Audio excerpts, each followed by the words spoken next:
सतीश जी। चलिए बात। प्रणाम गुरुजी। गुरुजी, मेरा मन जीव जंतु पशु पंछियों की सेवा में ही ज्यादा लगता है।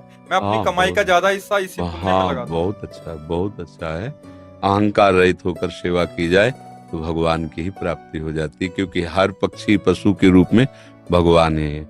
नामदेव जी महाराज कुत्ते में भगवान को देखो प्रकट किया ना। भगवान एक बार श्री एकनाथ जी महाराज गंगोत्री से गंगा जल लेकर बहुत से भक्तों के साथ रामेश्वर चढ़ाने जाते थे। प्राय भक्त लोग ऐसा करते हैं कि गंगोत्री से गंगा जल लेकर रामेश्वर में चढ़ाते हैं कांवर में लेके। ऐसे ही वो जा रहे थे। जब रामेश्वर जी के पास पहुंचने वाले थे तो देखा एक गधा प्यास से तड़प रहा है, मतलब ऐसा दिखाई दे रहा है।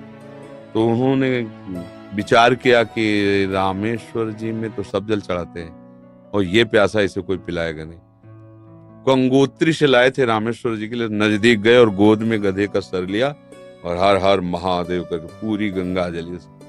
जे ही गंगा जली पिया तो और जो साथी थे सब हंसने लगे। यार मतलब इतनी मेहनत करके वहां से लाए और पास ही आ चुके थे रामेश्वर के, वहां नहीं चढ़ा, एक गधे को पिला दिया। वो तो रामेश्वर जी गए और वहां रामेश्वर आ गए। गधे को जे ही गंगा जल पिलाया तो भगवान उठ के बैठ गए, बोले मैं ही था, तुम्हारे को देख रहा था कि तुम केवल मूर्ति में ही मुझे समझते हो या सब जीवों में भी मुझे समझते हो।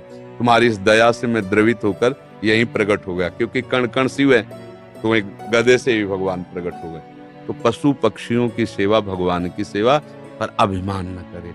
भाव ऐसा रखे कि भगवान ने मुझे ये सेवा दी है और सेवा लायक बनाया है बस, और इसका प्रचार प्रसार न करे। प्रचार प्रसार करने से सेवा का जो सुकृत होता है वो नष्ट हो जाता है। जैसे आप यार मित्रों से और बहुतों से कि हम तो ऐसा करते हैं, मतलब ये बात जैसे आप संत से या गुरुजनों से कहे तो बात अलग होती है। बस इसके बाद फिर इसे गुप्त अगर कोई कहे भी कि सुना है कि आपने पक्षियों की बहुत सेवा करते हो, अरे हम अपनी ही सेवा नहीं कर पाते, पक्षियों की क्या, मतलब उसे हमें दबाना है।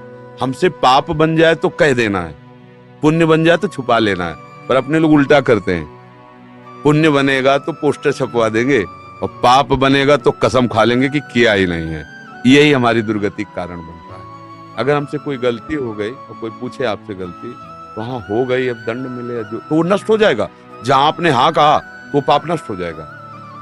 अगर सभा में खड़ा होकर के स्वीकार कर ले तो दंड मिले ना मिले उसका पाप नष्ट हो गया। और हम सभा में पुण्य को कह सकते हैं, पाप को नहीं कह सकते, देखना है नहीं। तो अपने इस पुण्य को छुपाओ और पशु पक्षी में भगवत भावना करो। जब उनको दाना डाल रहे हो या फल जो भी जैसे पशु पक्षी हो, तो भाव करो, हे भगवान आप इन सब रूपों, और बढ़िया पुण्य बन जाएगा और बड़ा लाभ मिल जाएगा। हे भगवान आप इन रूपों में आके सेवा स्वीकार, नाथ हम पे प्रसन्न रहो कि हम सदैव आपकी सेवा करते हैं। भक्ति हो गई, इसी से भक्ति हो गई। सब में भगवान के दर्शन की भावना बनने लगेगी, ठीक है। पर कभी गलत धन कमा के सेवा की भावना मत रखना। मान लो चलो 1 लाख रुपए हम गलत करके ले रहे हैं तो 10,000 की सेवा, वो ठीक नहीं है। ईमानदारी से कमाओ, धर्म से कमाओ, और फिर उससे अगर 10 रुपए की भी सेवा करोगे तो बहुत बड़ी सेवा मानी जाएगी। 10 करोड़ सेवा बेईमानी से वो तुम्हारे लिए बिल्कुल बेकार है। और 10 रुपए गरीब की 1 रोटी जितना पुण्य देगी ना, राजा का उतना पूरा धन का खजाना नहीं, क्योंकि वो मेहनत से करके और 4 रोटी में 3 में परिवार चलाया, अपने हिस्से की दे दिया दूसरे को, बहुत बड़ा दान हो गया। तो दान का ये भी स्वरूप समझना है कि गंदे आचरणों द्वारा, बेईमानी द्वारा नहीं, धर्म से कमा करके।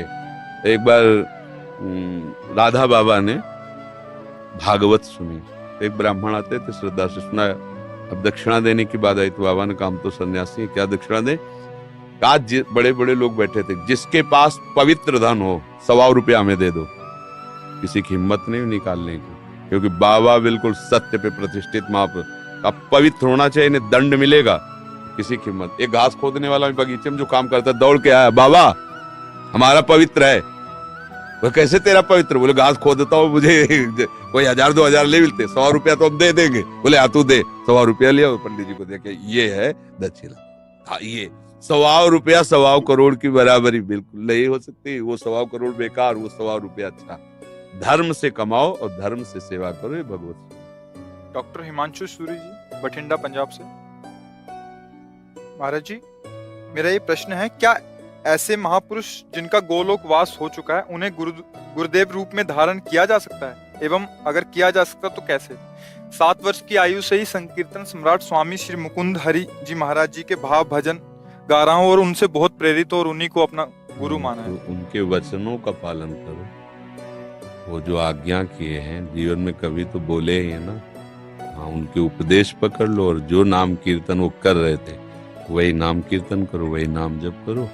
जो भगवत प्राप्त महापुरुष हैं वो थे, है, रहेंगे, तीनों में बराबर होते हैं। ये भूत भविष्य वर्तमान काल जीव के लिए है, जो ईश स्वरूप होते हैं उनके लिए नहीं।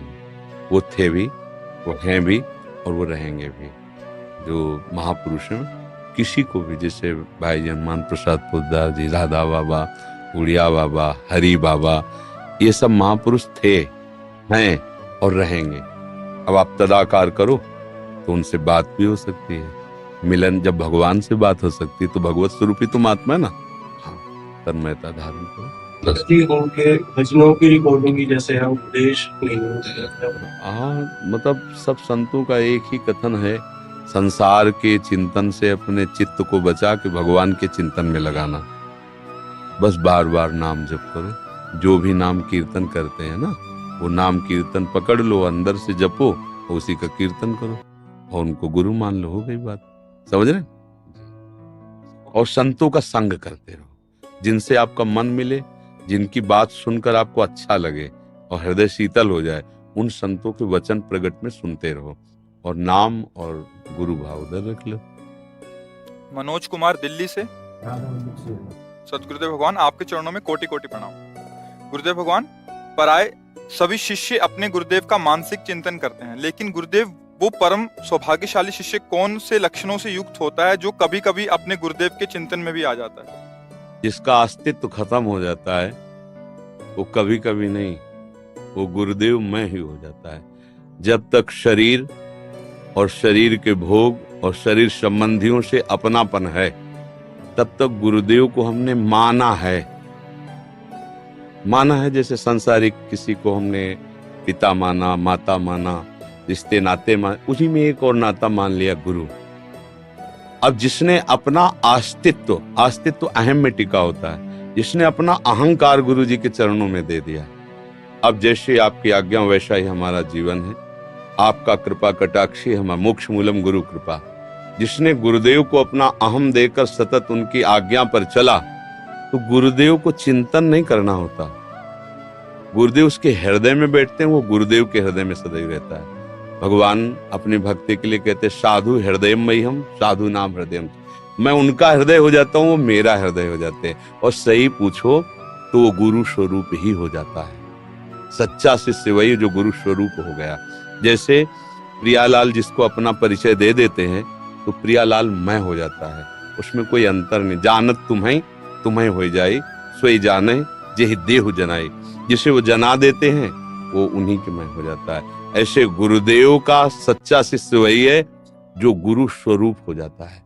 सांसारिक राग, सांसारिक भोग, सांसारिक चिंतन रहित, सदैव गुरु के बताए हुए नाम मंत्र में तल्लीन है, वही गुरु का स्वरूप हो जाता है। गुरु निष्ठा, नाम निष्ठा, धाम निष्ठा, इष्ट निष्ठा, ये बड़ी दुर्लभ बातें हैं, किसी बिरले के हृदय में आती है। और ये निष्ठा आ गई तो निश्चित वो उसी को प्राप्त हो जाता है जिसकी जो, जैसे अभी हमारी शरीर निष्ठा है सबकी, तो हमें भोग की चाह है, मान की चाह है, प्रियता है, संसार सारा प्रपंच है। और जिस दिन भगवान निष्ठा आ गई तो सारा प्रपंच खत्म हो गया, भगवत निष्ठा आ गई। भगवान के चरणारविंद में आसक्ति प्रेम, या प्रियालाल के चरणारविंद में आसक्ति प्रेम। पहले तो समझना है कि इष्ट और गुरु केवल कहने को दो शब्द हैं, पर्यायवाची, दो नहीं है। वही लाडली ही अपने रस का विस्तार करने के लिए हमारे जैसे शब्द बोलने वाला रूप धारण करके हमको समझाती हैं। हमारे आचार्य, हमारे गुरुदेव हमारी लाडली ही है, दूसरा कोई नहीं। गुरुदेव ही लाडली है, लाडली ही गुरुदेव है, दूसरा कोई उनको कौन जान सकता है? वही जान सकते हैं। तो वही आके अपना परिचय देते हैं आचार्य रूप में, गुरु रूप में, भगवत प्रेमी महात्माओं के रूप में।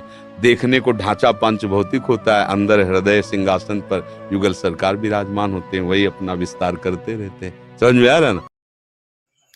इस प्रकार आपने सुना कि जो लोग पशु पक्षी या कुत्तों को भोजन देते हैं उनके लिए क्या कल्याण होता है अथवा उनको क्या लाभ प्राप्त होता है।